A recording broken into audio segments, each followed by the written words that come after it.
The Minnesota Wild are red hot right now, but should we be worried about them peaking a little bit too early? We break it down on today's KFAN Daily Drip. Winners of 6 straight games with their last 3 victories all coming in overtime, the Minnesota Wild are one of the hottest teams in the entirety of the NHL.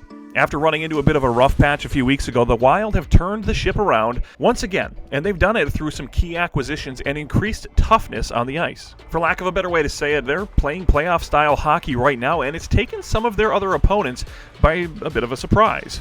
The additions of Nicolas Deslauriers and Jacob Middleton have jump-started the toughness on this Wild roster, and no longer is all the enforcement and intimidation left up to Foligno and Foligno alone.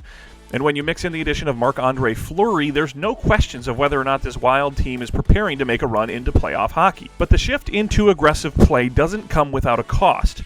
With 18 games left in the season and a few games in hand still on many of their opponents, one has to wonder if the Wild have enough energy to play this level of tough hockey for another month and still have enough left in the tank to make a run into the Stanley Cup Playoffs. Hopefully, though, the wins that they gather now will allow them the ability to take their foot off the pedal a little bit for the final few games of the regular season before ramping back up when the games start to matter that much more. For the time being, though, it's a fun brand of hockey to watch, don't you think? For more information on the Minnesota Wild, be sure to check out the Wild blog over at KFAN.com.